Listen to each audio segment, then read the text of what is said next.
चलिए आज समझते हैं हम व्याकरण के बारे में। ठीक है, आज हम व्याकरण को समझते हैं। व्याकरण क्या है?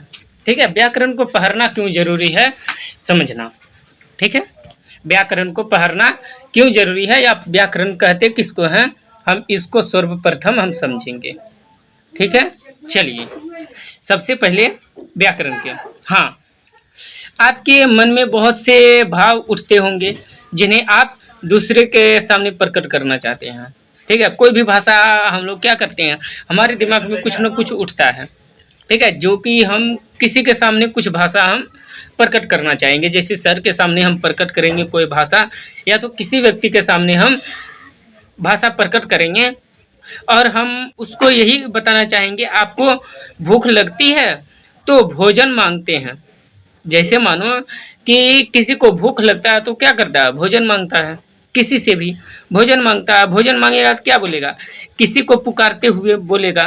ठीक है, दुख में चिल्लाते हैं, या हमारी बातें आप कैसे प्रकट कर सकते हैं ये समझते हैं।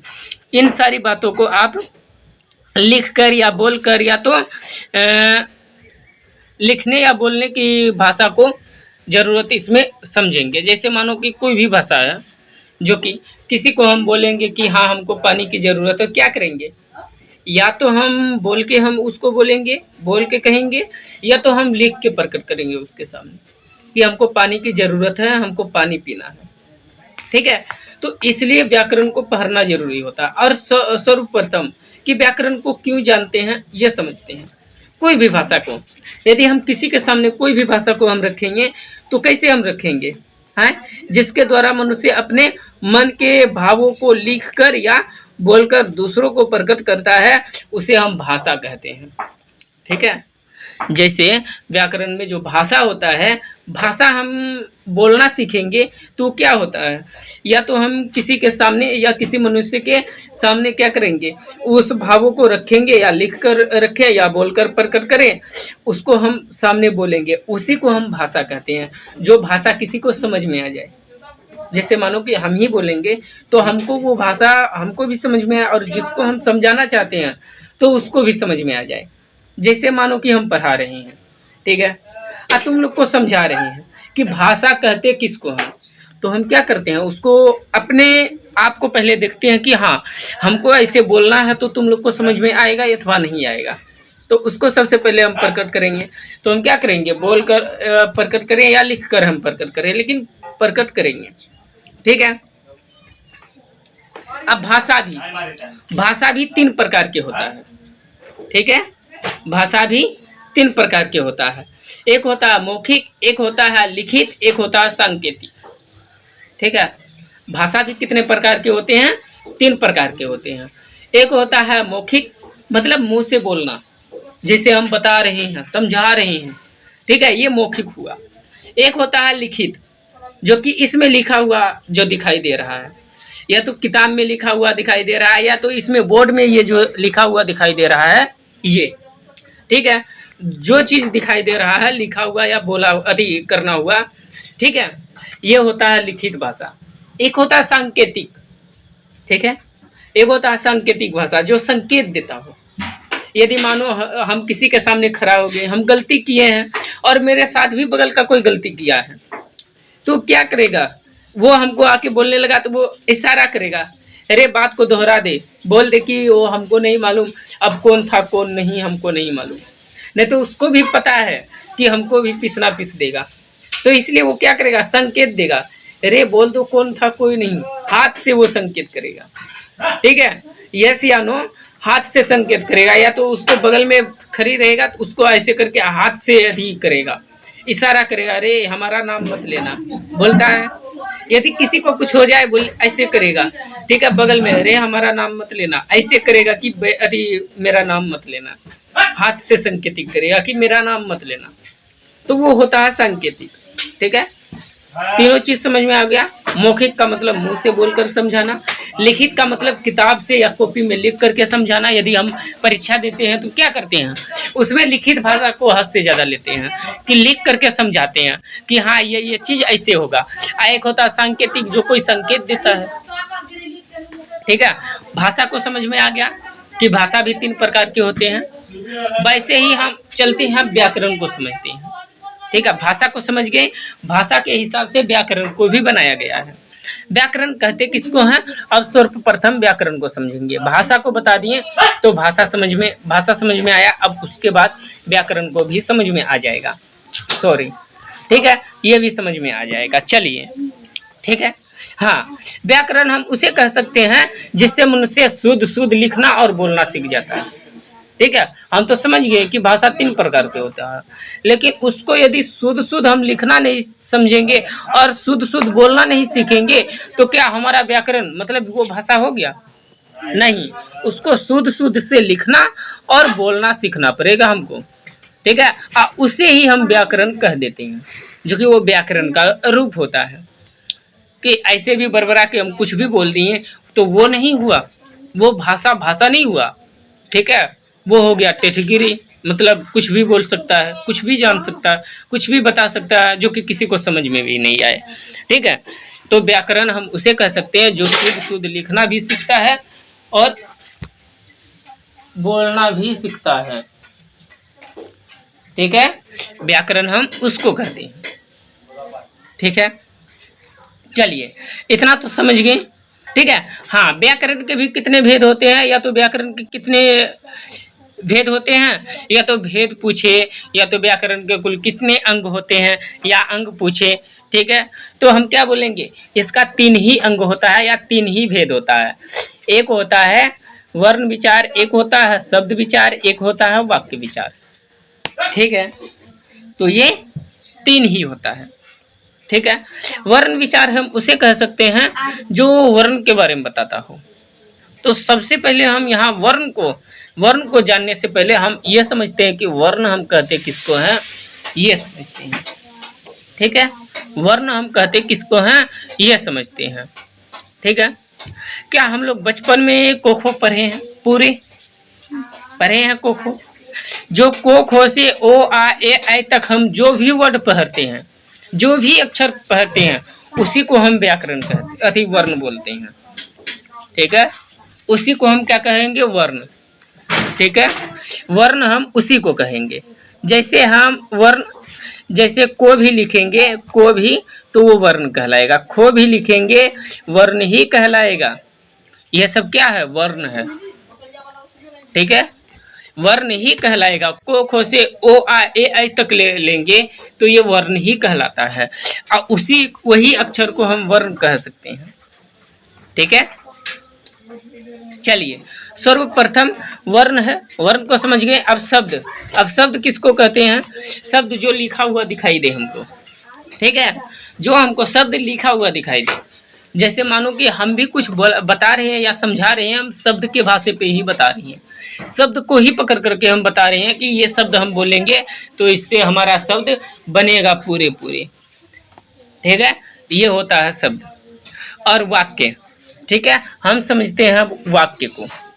ठीक है, वाक्य हम उसे कहते हैं जो कि हम किसी से वाक्य करते हैं। जैसे मानो कि हम वाक्य क्या किए कि वर्ण कहते किसको हैं, या तो व्याकरण कहते किसको हैं, तो ये हम क्या किए, हम भाषा बोले। ठीक है, या तो हम वाक्य हम समझे, अति पूछे कि इसका मतलब बताओ कि क्या होगा। जैसे हम पूछ लिए, क्या तुम लोग सवेरे पढ़ने बैठा था, तो तुम लोग क्या बोलेगा, हाँ या ना। तो ये हम क्या किए, वाक्य किए कि हाँ या ना बैठा था अथवा नहीं, उसी को हम कहते हैं वाक्य। ठीक है, वाक्य समझ में आ गया। ठीक है, अब चलते हैं, शुरू से समझते हैं। सबसे पहले वर्ण को लेते हैं। वर्ण अभी 2-3 क्लास जाएगा, वर्ण को पूरे विस्तार से समझते हैं। हम तो ऊपर से बता दिए, वर्ण हम उसको कहते हैं जो हम बचपन से कोखो से ओ आ ए ऐ तक पढ़े हैं, उसको हम वर्ण बोलते हैं। लेकिन वर्ण को कितने भाग में बांटा है, या तो क्या क्या है, उसको सबसे पहले अंदर घुस के देखते हैं वर्ण को। चलिए, आई होप कि आप लोग को यहाँ तक समझ में आ गया होगा। ठीक है, चलिए अब आगे हम समझते हैं और आगे जानते हैं। ठीक है, चलिए अब इसमें हम समझते हैं वर्ण किसे कहते हैं, इसको हम समझते हैं वर्ण। ठीक है, वर्ण के बारे में अब हम समझने का प्रयास करते हैं। ठीक है, हाँ, चलो, वर्ण हम क्या बोले, सॉरी, वर्ण हम क्या बोले हैं, वर्ण हम उसे कहते हैं, क्या होता है जी, ठीक है, वर्ण हम उसे कहते हैं जो को खो से स्टार्ट हो, को खो, ठीक है, को खो या गो, ऐसे करके जो ओ आ ए तक हम पढ़ते हैं, ओ आ तक, ठीक है, ओ आ ए तक जो पढ़ते हैं वो क्या कहता है, एक वर्ण ही कहलाता है, ठीक है, ये जो है ये क्या कहलाता है, वर्ण ही कहलाता है। तो सबसे पहले हम वर्ण के बारे में समझते हैं, इसको क्या कहते हैं, चलिए चलिए, हाँ, वर्ण हम उसे कहते हैं जिस अक्षर से हम शब्द बनाते हैं।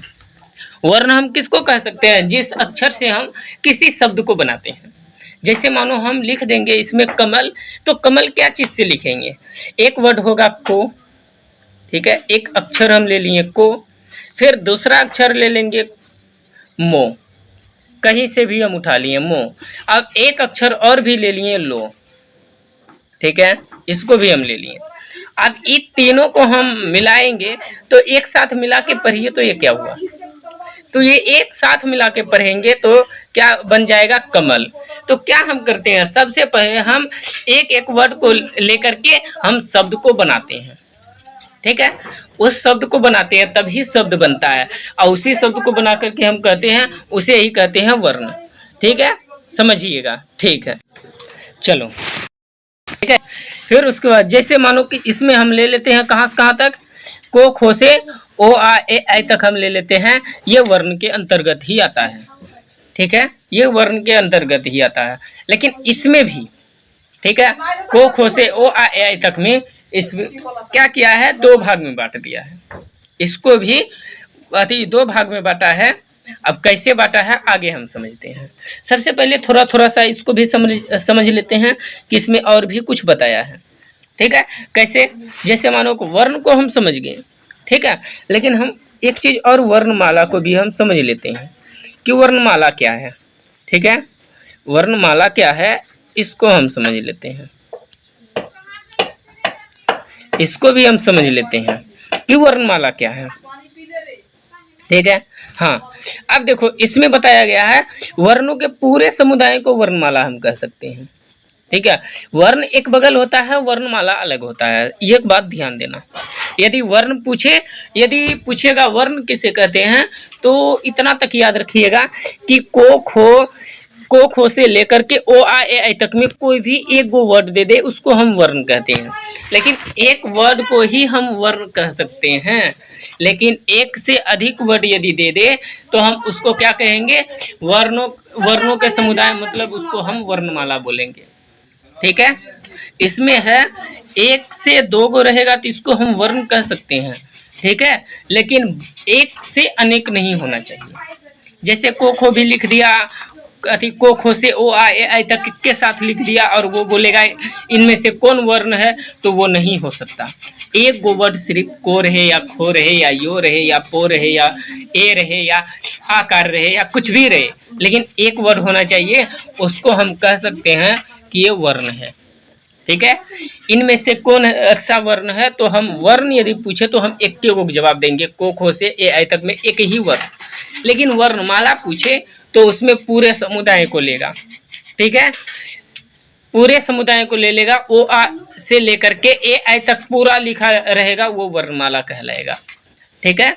वर्णों के पूरे समुदाय को वर्णमाला कहते हैं। वर्ण हम किसको कहते हैं, ओ आ से लेकर के ओ आ से ए आई तक और को खो से पूरे योरो लोगों तक, ये हम पूरे ले लेंगे तो वो वर्ण कहलाएगा। और वो पूरे समुदाय को ले लेंगे बटोर उटोर के, तो उसको वर्णमाला कहेंगे, ठीक है। वर्ण और वर्णमाला में कोई अंतर क्या, एक बार और अच्छा समझ लेना कि हम को या खो या यो या पो या कुछ भी ले लेंगे, को खो से लेकर ओ आ ए आई तक में कोई भी एक वर्ण ले लेंगे तो उसको हम वर्ण कहेंगे। कोई भी वर्ड को लेकर के उसको हम वर्ण कह सकते हैं, लेकिन वर्णमाला हम उसको कहेंगे जो कि को खो से लेकर ओ आ ए आई तक पूरा होना चाहिए, तब हम उसको वर्णमाला कहेंगे, ठीक है। अब इसी वर्णमाला को ध्यान से समझिएगा, ठीक है, इसी वर्णमाला को दो भाग में बांटा है, ठीक है, इसी वर्णमाला को क्या अति किस में बांटा है, दो अति भेद में बांटा है। जैसे मानो कौन कौन सा, एक चला आएगा स्वर वर्ण, एक आ जाएगा व्यंजन वर्ण। ठीक है, एक आएगा स्वर वर्ण, एक आएगा व्यंजन वर्ण, दो। ठीक है, दो यथी होता है। ठीक है, एक व्यंजन वर्ण होता है, एक स्वर वर्ण होता है। ठीक है, अब इसको हम समझते हैं कि स्वर वर्ण क्या होता है और व्यंजन वर्ण क्या होता है, हम वर्ण के बारे में समझते हैं। ठीक है, ये वीडियो एक ऐसा है जो कि आप लोग सही से देख लीजिएगा और सही से जान लीजिएगा। ठीक है, तो इसमें से एक भी वैसा वर्ड नहीं है कि व्याकरण से कोई भी वैसा एग्जाम में छूट जाए। ठीक है, कोई भी एग्जाम में नहीं छूटेगा।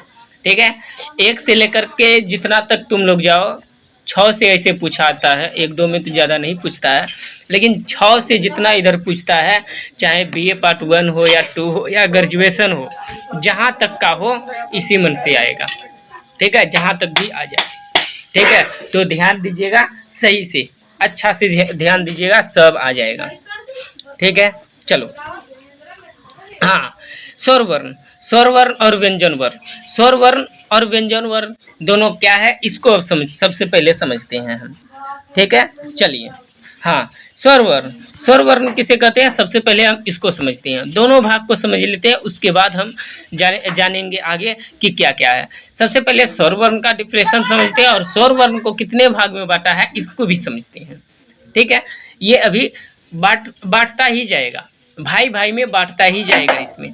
अब मानो कि अति वर्ण को बांटा, वर्णमाला बनाया, वर्णमाला को 2 भाग में बांटा, फिर उसको भाग में बांटा, स्वर वर्ण और व्यंजन वर्ण बना दिया। वैसे ही अभी स्वर वर्ण जाएगा और स्वर वर्ण में भी अति अलग अलग आएगा हिस्सा और उसको भी अभी बांटेगा।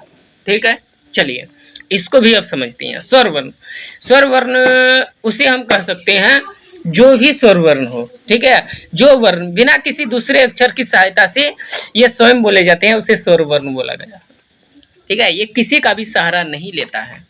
कोई भी वर्ड बनाएगा, कोई भी शब्द बनाएगा, ये किसी का सहारा नहीं लेगा। ये क्या करेगा, खुद अपना ही वर्ड बना के खुद अपने से ये भाषा बना सकता है।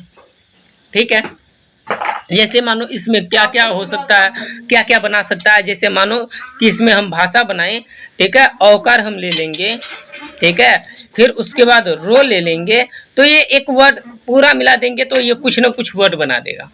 ठीक है, लेकिन ये किसी का सहारा नहीं लिया, आकार हर्षिकार का सहारा लिया ही नहीं। ठीक है, ये क्या कर लिया, ये खुद का खुद अपना वर्ड बना दिया। औकार ले लिया, औकार का अति औकार इसमें कहाँ है, ठीक है, तो औकार इसमें आएगा। ठीक है, AI में आएगा औकार, जो कि AI में आता है औकार, जो कि ये खुद एक औकार ले लिया और एक रो ले लिया, इस मन से ये क्या कर लिया, अपना भाषा बना दिया।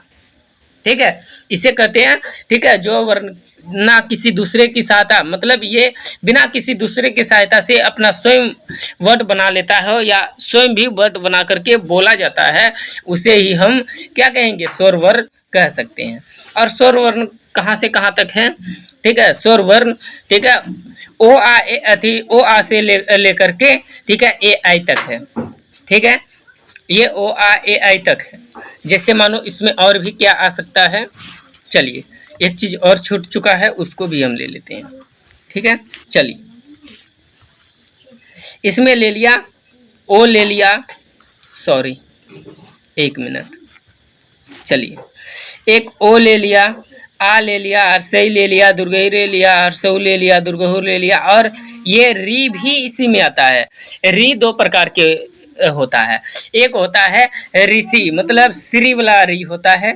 ठीक है, ये जो री होता है ये लेता है किसमें, व्यंजन वर्ण में, और एक जो होता है ऐसे करके जो इसी में ले लिया ऐसे करके, तो ये ले लिया व्यंजन अति स्वर वर्ण में। ठीक है, ध्यान दीजिएगा, री भी 2 प्रकार के हैं, एक व्यंजन वर्ण का है, एक स्वर वर्ण का है। स्वर वर्ण का री ऐसे होता है, ठीक है, जो ऋषि वाला में री होता है वो होता है स्वर वर्ण में, और व्यंजन वर्ण में जो होता है श्री वाला जो होता है वो होता है व्यंजन वर्ण में। ज़्यादा बच्चों को इसी में फंसाता है, इसको आप लोग ध्यान दीजिएगा। ठीक है, इतना तक ध्यान दीजिएगा। और आता है AI, और इसमें एक वर्ड और आता है ओ, जो औ होता है ऐसे करके, ओ के बाद औ, ये भी इसी में ले लिया है।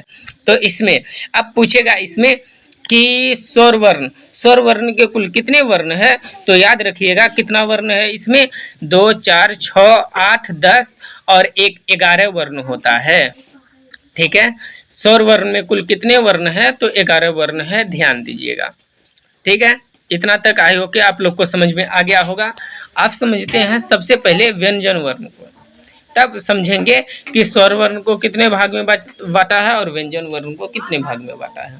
चलिए सबसे पहले आप व्यंजन वर्ण को भी समझते हैं, व्यंजन वर्ण क्या है। ठीक है, चलिए आज समझते हैं व्यंजन वर्ण को। व्यंजन वर्ण किसे कहते हैं उसको समझते हैं। व्यंजन वर्ण, जो वर्ण दूसरे अक्षरों की सहायता से बोले जाते हैं उसे कहा जाता है व्यंजन वर्ण। ठीक है, ये जो होता है जो भी वर्ण, ठीक है, व्यंजन वर्ण हम उसे कहते हैं जो वर्ण दूसरों की सहारा से अपना वर्ड बनाता हो उसे व्यंजन वर्ण कहते हैं। जैसे मानो को खो से ले लो, ओ आ ए ऐ तक जो होता है वो सब होता है किसमें, व्यंजन वर्ण में होता है। को खो से योरो लोबो तक ये जो आता है सब व्यंजन वर्ण में आता है। ठीक है, को खो से योरो लोबो तक हम ले लेंगे। ठीक है, अक्षोत्रोज्ञा ये सब होता है, जितना भी होता है ये किस में आ जाएगा, ये व्यंजन वर्ण में आएगा। और ओ आ और ए ऐ जो बच जाता है वो आता है स्वर वर्ण में। ध्यान दीजिएगा, व्यंजन वर्ण में को खो से लेकर के योरो लोबो तक ये आता है व्यंजन वर्ण में। और फिर उसके बाद स्वर वर्ण में जो आता है ओ आ से लेकर के ए ऐ तक पूरा जो वर्ण आता है ये आता है किसमें, स्वर वर्ण में। ठीक है, इतना तक समझ में आ गया, व्यंजन वर्ण और स्वर वर्ण दोनों समझ में आ गया। ठीक है, एक बार और समझा देते हैं। स्वर वर्ण हम उसे कहते हैं जो ये किसी का सहारा नहीं लेता है, ये स्वयं अपना वर्ड बना लेता हो, ये बोला जाता है स्वर वर्ण। और स्वर वर्ण कहाँ से होता है, ओ आ से लेकर के ए ऐ तक होता है स्वर वर्ण। और व्यंजन वर्ण होता है वो क्या करता है कि दूसरों के सहारा लेकर के ही अपना वर्ड बनाता है। व्यंजन वर्ण किसी का सहारा लेगा तभी अपना वर्ण बना सकता है, अन्यथा नहीं बना सकता है, उसे कहा जाता है व्यंजन वर्ण। ठीक है, जैसे मानो कौन सा वर्ड जो है जो कि किसी का सहारा लेता है, तो ये समझ लेते हैं को खो से लेकर के योरो लोबो तक ये जितना भी होता है अक्षोत्रोज्ञा तक ये ले लेता है किसमें, स्वर वर्ण व्यंजन वर्ण। ठीक है, इतना तो समझ में आ गया। अब हम समझते हैं स्वर वर्ण को कितने भाग में बांटा है, इसको समझते हुए। ठीक है, स्वर वर्ण के कुल कितने भेद हैं, तो 3 भेद हैं। ठीक है, स्वर वर्ण के कुल कितने भेद हैं, तो स्वर वर्ण के 3 भेद हैं। कौन कौन से हैं, हर्ष है, दीर्घ है, एक प्लुत है। ठीक है, ऊपर करते हैं अब। ठीक है, चलिए ले लेते हैं ऊपर। ओके, चलिए अब इसको ले लेते हैं यहाँ से, समझिएगा सही से। ठीक, ये होता है हर्ष, दीर्घ और प्लुत। ठीक है, कौन कौन से वर्ण होता है, एक हर्ष स्वर वर्ण, एक दीर्घ स्वर वर्ण, एक होता है प्लुत स्वर वर्ण। ठीक है, ये स्वर वर्ण के कुल कितने भेद होते हैं, 3 भेद होते हैं। तो तीनों भेद को हम समझ लेते हैं कि कौन कौन से भेद होते हैं। ठीक है, सबको समझ लेते हैं। चलिए समझ लेते हैं हर्ष स्वर वर्ण किसे कहते हैं, इसको हम समझ लेते हैं। ठीक है, हर्ष को समझ लेते हैं। ठीक है, चलिए जो भी वर्ण एक मात्रा से बोले जाते हैं उसे क्या कहा जाता है, हर्ष स्वर वर्ण कहा जाता है। ठीक है, जो एक मात्रा से बोले जाने वाले हैं, जो कि हम बोलेंगे शॉर्ट में बोला जाएगा। ठीक है, शॉर्ट में बोले जाने वाला वर्ण कैगो है, तो जैसे ओ ई उ री जो होता है ये होता है हर्ष स्वर वर्ण। ठीक है, जो कि हम ओ ई उ री बोल सकते हैं, जो कि भाषा में यदि पकड़ेंगे तो ये शॉर्ट में बोला जाता है, जो कि इसमें डबल नहीं होता है, एक ही होता है ओ ई उ री। ठीक है, ये होता है कि एक भाषा से बोले जाने वाला वर्ण, जो कि हम एक मात्रा उसको कह सकते हैं। एक मात्रा से बोले जाने वाला वर्ण 4 गो ही होता है। ठीक है, यदि पूछ ले कि हर्ष स्वर वर्ण में कुल कितने वर्ण है, तो याद रखना कि कुल 4 वर्ण है, जो कि हर्ष स्वर वर्ण कहलाता है। ठीक है, कौन कौन से, ओ ई उ री।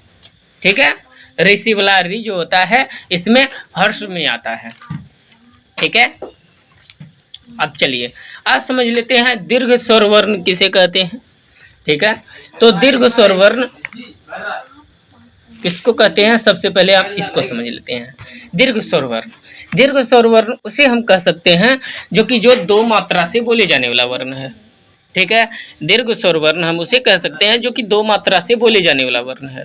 जैसे मानो कौन कौन से होते हैं, जैसे मानो आ, जो कि ये दो भाषा से बोला जाता है। पहले ओ लिया गया है, इसमें आकार भी लिया गया, तब बोला जाता है आ। फिर दूसरा बोलेंगे हर्षही, जो कि दो बार बोला जाता है आ। फिर उसके बाद लेंगे हर्षहू, और फिर लेंगे ए, फिर लेंगे ऐ, फिर लेंगे ओ, तब फिर लेंगे औ। ये जो है 7 वर्ण जो है, 7 गो है, 7 गो है। ठीक है, 7 वर्ण जो है ये किससे बोला जाता है, दीर्घ स्वर वर्ण से। ठीक है, दीर्घ स्वर वर्ण के कुल कितने वर्ण हैं, तो 7 वर्ण है। ठीक है, याद रखिएगा कै गो है, 7 गो। जैसे 1 2 3 4 5 6 7 गो, 7 वर्ण है जो कि किससे बोले जाने वाला है। ठीक है, दीर्घ स्वर वर्ण से बोले जाने वाला है। ठीक है, ये ले लिया, ये क्या काम कर दिया, ओ आ ए आई तक में ये 2 भाग में बांट दिया। ठीक है, बांटा, इसमें ले लिया 4 गो, इसमें ले लिया 7 गो, 7 4 कितना हो गया, 11 हो गया। तो 11 गो का 11 गो बांट दिया ये। ठीक है, हम क्या बोले थे पिछले, थोड़ा सा वीडियो पीछे करके देखिए, हम बोले थे ये कि स्वर वर्ण के कुल कितने वर्ण है, तो इसमें बता दिया है 11 वर्ण है, जो कि 11 वर्ण दोनों में बांट दिया। ठीक है, एक बांट दिया हर्ष में, एक बांट दिया दीर्घ में। हर्ष में 4 वर्ण को बांटा है, दीर्घ में 7 वर्ण को दिया है। ठीक है, जैसे मानो हर्ष में कौन कौन सा वर्ण दे दिया है, ओ ई उ री 4 गो दे दिया, और दीर्घ में कितना दिया है, 7 गो। जैसे आ हर्षई दुर्गही हर्षहु दुर्गहु, ठीक है, ए आई ओ औ। ठीक है, इतना ले लिया, किसमें ले लिया, इसमें। ठीक है, सॉरी, इसमें लगता है बोलने में हमें मिस्टेक हुआ, का लिया है आ।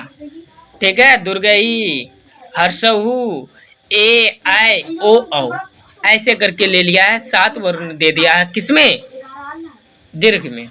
ठीक है, अब समझ लेते हैं, सब का सब तो बांट दिया है, लेकिन प्लुत स्वर वर्ण क्या है इसको समझते हैं। वर्ण को तो सब बांट दिया है, लेकिन इसमें क्या है, तो इसमें जो भी वर्ण बनता है उसको बोला जाता है। जैसे ये प्लुत हम उसे कहते हैं जो भी वर्ण 3 मात्रा से बोले जाने वाला वर्ण है। ठीक है, 3 मात्रा से बोले जाने वाला वर्ण कौन कौन से है, जैसे मानो कोई अकलमंदी में बोल दिया हे भगवान, हे राम, हे कृष्ण, ऐसे करके जो बोला जाता है। ठीक है श्याम, तो ये किस में जाता है, तो इसमें जाता है प्लुत स्वर वर्ण में जाता है। जैसे कोई भगवान को बोल दिया, कोई गलती कर दिया बोलेगा हे भगवान, या तो अति कर दिया बोलेगा हे राम। ठीक है, ये जो होता है तो ये किस में आता है, प्लुत स्वर वर्ण में आता है। ठीक है, हर्ष दीर्घ और प्लुत, ये समझ में आ गया। ठीक है, अगले क्लास में आप लोग के बीच में लेके आते हैं क्या चीज, व्यंजन स्वर वर्ण को, व्यंजन वर्ण को लेके आते हैं, और व्यंजन वर्ण को कितने भाग में बांटा है इसको हम समझते हैं। अभी भी मेरे पास बहुत से है जो कि हम पढ़ाएंगे अगले क्लास में, देखिए। ठीक है, अगले क्लास में आते हैं, आप लोग को ये सब पढ़ाएंगे अगले क्लास में। ठीक है, इतना के लिए थैंक्स। ठीक है, अगले क्लास में आते हैं। ठीक है, आप लोग को वीडियो कैसा लगेगा, अच्छा लगा तो अगले क्लास में फिर आइएगा, फिर देखिएगा, फिर अगले क्लास में आते हैं, इससे भी और भी अच्छा से समझाएंगे और पढ़ाएंगे आप लोग के बीच। जो समझ में नहीं आता है तो इस वीडियो में ज़रूर अति करके दीजिए, फिर हम वहाँ से फिर आप लोग को समझाएंगे और बताएंगे। जिस स्टूडेंट को समझ में नहीं आएगा तो हमसे बातें कर सकते हैं, पूछ सकते हैं। ठीक है, तो आ सकते हैं। ठीक है, तो यदि पूछने के लिए हो तो इस पे आप लोग ज़रूर है कि कॉल कीजिए या तो मैसेज कीजिए, ज़रूर हम दे देंगे आप लोग को जवाब, हम दे देंगे ज़रूर। आप लोग इस पे अति कीजिएगा, कांटेक्ट कीजिएगा, आप लोग को जवाब मिल जाएगा। ठीक है, ओके, थैंक्स, गुड नाइट। इतने तक के लिए अगली क्लास में आते हैं आप लोग के बीच।